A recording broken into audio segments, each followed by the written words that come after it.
আসসালামু আলাইকুম সবাইকে। আশা করি সবাই ভালো নাই। বাংলাদেশের বর্তমান যে বন্যা পরিস্থিতি, এই পরিস্থিতিতে আমরা সাধারণ মানুষ কেউ ভালো থাকতে পারি না, এটাই স্বাভাবিক। তবে বর্তমান যে পরিস্থিতি হয়েছে, এই পরিস্থিতিতে ভারতের সাথে যুদ্ধ করা বিষয় না, মূল বিষয় না। মূল বিষয়টা হচ্ছে গিয়ে এখন আমাদের বন্যার্তদের সহযোগিতায় এগিয়ে আসতে হবে সবাইকে ঐক্যবদ্ধ হয়ে। এটাই হলো সর্বপ্রথম এবং প্রধান কাজ আমাদের।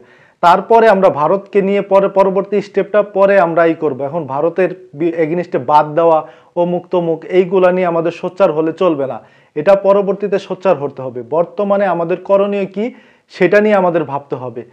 বর্তমানে আমরা জাতিগতভাবে সবাই ঐক্যবদ্ধ হতে হবে। দল মত নির্বিশেষে, ধর্ম বর্ণ নির্বিশেষে সবাই ঐক্যবদ্ধ হয়ে কাজ করতে হবে, বন্যার্তদের পাশে দাঁড়াতে হবে। তো এখানে বন্যার্তদের পাশে দাঁড়াতে গিয়ে আমরা হচ্ছে কি অযথা অনেক মানুষ আছে যারা ঢাকা থেকে বিভিন্ন অঞ্চল থেকে কুমিল্লার উদ্দেশ্যে, ফেনীর উদ্দেশ্যে আমরা রওনা দিছি।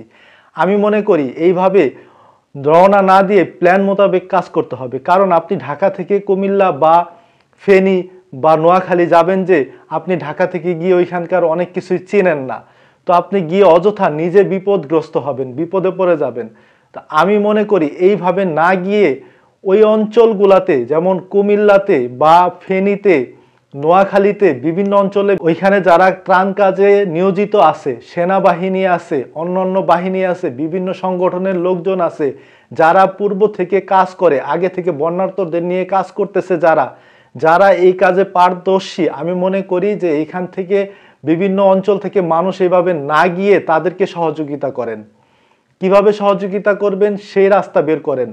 আপনারা ওইখানে যারা বন্যার কাজে সহযোগিতা করতেছে, যারা নিয়োজিত আছে বন্যার কাজে, তাদেরকে সহযোগিতা করাটাই এখন মূল কাজ জাতির, বাংলাদেশের সমস্ত মানুষের।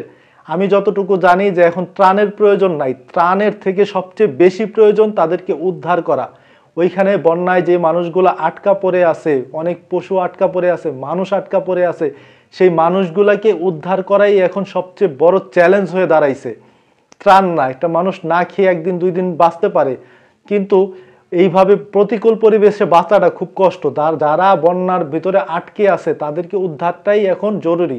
তো উদ্ধার করতে হলে ওইখানে স্পিড বোট লাগবে, নৌকা লাগবে, ট্রলার লাগবে পর্যাপ্ত পরিমাণের, বা হেলিকপ্টার সহযোগিতা, হেলিকপ্টার দিয়ে উদ্ধার কাজ করা যাবে। তো এইখানে ত্রাণের চেয়ে এখন উদ্ধার করাটাই জরুরি। হেলিকপ্টার, নৌকা, ট্রলার, স্পিড বোট, এইগুলা দিয়ে যার যেভাবে সামর্থ্য আছে সামর্থ্য অনুযায়ী এইগুলা দিয়ে সহযোগিতা করেন। এবং সবাই বিশৃঙ্খলভাবে বিভিন্ন অঞ্চল থেকে মানুষ ওই বন্যা দুর্গত এলাকায় যাবেন না, গিয়ে আপনারা নিজেরাই বিপদে পড়বেন। বরঞ্চ আপনারা চেষ্টা করেন, খুঁজে বের করেন যে ওই সমস্ত এলাকাতে, নোয়াখালীতে, ফেনীতে বা কুমিল্লাতে যে সমস্ত অঞ্চলে বন্যা হচ্ছে, সেই বন্যা অঞ্চলে কারা বন্যার্তদের নিয়ে কাজ করতেছে, যারা এক্সপার্ট টিম আছে, এক্সপার্ট টিম যেগুলা কাজ করতেছে, বিভিন্ন সংস্থা কাজ করতেছে, সেই সংস্থাকে আপনারা আর্থিকভাবে সহযোগিতা করেন, তাদেরকে অর্থ দেওয়ার ব্যবস্থা করেন।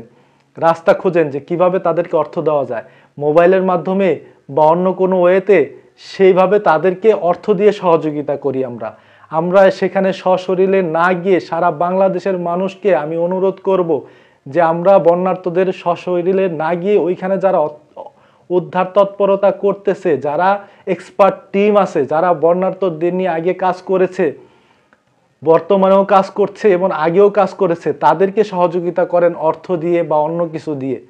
আপনারা যারা সাধারণ মানুষ এমনি ওইখানে গিয়ে লাভ নেই, তাদেরকে অর্থ দিয়ে, নৌকা দিয়ে, বোট দিয়ে, যে যেভাবে পারি সেইভাবে সহযোগিতা করার চেষ্টা করি।